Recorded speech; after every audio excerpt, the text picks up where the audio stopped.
Hey, what's going on, guys? It's FPL Yusuf here, and welcome back to another video on my YouTube channel. Today, I'm going to be going over my Game Week 29 FPL Challenge team. We're going to take a look at how we got on last week in Game Week 28. We'll run through the team, where we currently stand, how we got on in that regards. We'll also take a look at what the challenge is for this coming game week in Game Week 29 and the team that I have selected for it.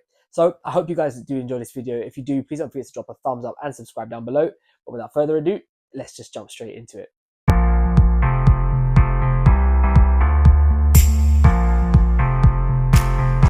Okay, welcome back, guys. Thank you so much for being here with me today on my YouTube channel for another video. Before we get into this one, if you guys wouldn't mind dropping a thumbs up and subscribing down below, it would be greatly appreciated. So, Game Week 28, let's have a quick little recap of how we got on. And I have to say, it was actually an okay game week, but there was, as you guys can see on screen, two things which I'm so disappointed in myself with because of these two things, we've now dropped outside the top 5k. I didn't check my team before the deadline started, so when I set this team last week, I left the captaincy on Haaland. I had Gakpo still in the lineup. I just left it as it was. And I didn't check my fantasy team till about 5 o'clock on Saturday afternoon. Obviously, Man City had already played by then. Liverpool had already kicked off. I didn't see the news about Gakpo. Salah would have been my captain against Southampton. And it was so frustrating. Because of that mistake, I've lost out on quite a lot of points. But overall, it actually wasn't as bad as I thought it would be. And I think that's a lot down to, as you can see, Cucurella again coming back with another 15-pointer. It's bittersweet because I just think to myself, what would happen if I had gone Salah captain? I would have changed Gakpo as well. But, these things happen. Obviously, the front line really, really bad. Haaland blanking, Isak blanking, Gakpo didn't even play. Salah obviously coming in with a big return, which is great. Cucurella, again, another big return from him too. So I was happy with that. But overall, the team, 69 points, it wasn't the worst. We're down to, I think, about 6 point something K. So it's not a massive rank drop. And I'm hoping that, fingers crossed, this week we can sort of make up for that with my Game Week 29 team. Right, so let's take a look at what the challenge is for Game Week 29. And this week is a 7-a-side team with unlimited budget. So we can pick any players as long as that they fit in a formation that has 7 of them in total. So we'll start off in goal first. I've gone for Onana this time. Now, it might be a little bit risky putting a Manchester United player in because you really never know what type of team you're going to get. I just think for me personally, in terms of fixture-wise, it's one that they should surely be keeping a clean sheet in. I was looking at Dalot, maybe it's as one of the defenders, but I've gone for the two others instead. And I just thought that Onana is probably going to be like a little bit of a differential. And I am hoping that Man United are going to get a result against Leicester. And I am hoping that Man United are going to pick up a result in this game. So we'll start off in goal with Andre Onana.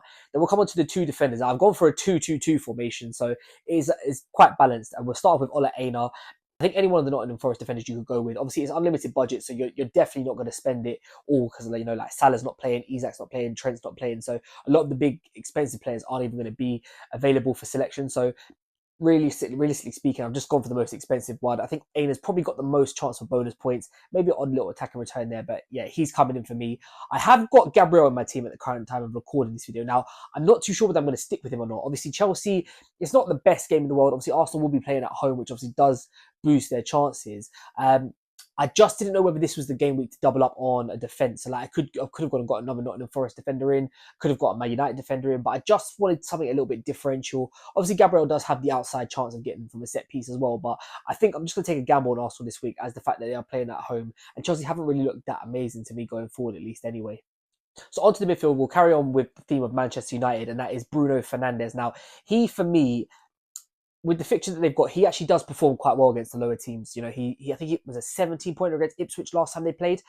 So I am hopeful that he is gonna get on the score sheet. There is maybe an outside chance if you're really going differential of a captaincy pick on him. For me personally, it's not going to be the case. I'm going to get onto that in a second. But Bruno Fernandes has made the team this time around. Justin Kluivert's going to continue to keep playing. He's playing really well. Obviously, we're not sure what's happening with Semenyo at the moment, which means his minutes are probably a lot better than what they were, sort of a few months ago. And he's consistently returning, like whether it's for a goal, an assist. So yeah, Kluivert for me, again, not that money's an issue, but he's somebody that I'm definitely going to have in my team.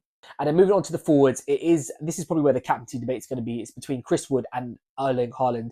Now, Chris Wood obviously has the better fixture on paper against Ipswich, but Haaland, I think for me personally, Haaland has the higher ceiling. If anyone's going to rock up with a brace or a hat-trick, you'd probably put your money on Haaland. Now, obviously, City are playing Brighton, which isn't an easy game by any stretch, but I just think for me that Brighton are a team that's going to play. They're going to attack and they are going to create chances, which means that they could be susceptible to being caught on the counter. And obviously, Man City, the one thing they do have is pace and abundance, whether it's Savinho, Doku, Marmoush, even Foden to a certain extent. So, yeah, for me, Haaland is is in there. I think the big question is who's the captaincy going to be on between him and Chris Wood. At the time of recording, it's currently on Chris Wood, and that's solely because of the fixture. But I do think that I'm probably 60-40 in the favour of Erling Haaland at the moment. I'm going to wait and see what happens. Obviously, we will get team news because they're one of the first teams that kick off Man City. So, you know, barring no injuries or nothing like that, we should see whether Haaland starts or not. And obviously with FPL Challenge, you can change right up until the minute before the deadline. So that obviously gives you a nice little bit of extra incentive. So I'm not really in a rush to sort of commit to a captain yet. But at the time of recording this, I think Haaland is probably the one that I'm going to edge towards. Okay, thank you guys so much for watching this video. If you have enjoyed it, please don't forget to drop a thumbs up and subscribe down below.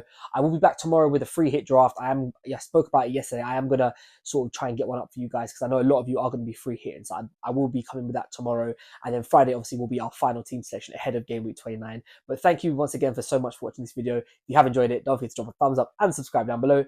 And I'll catch you guys next time.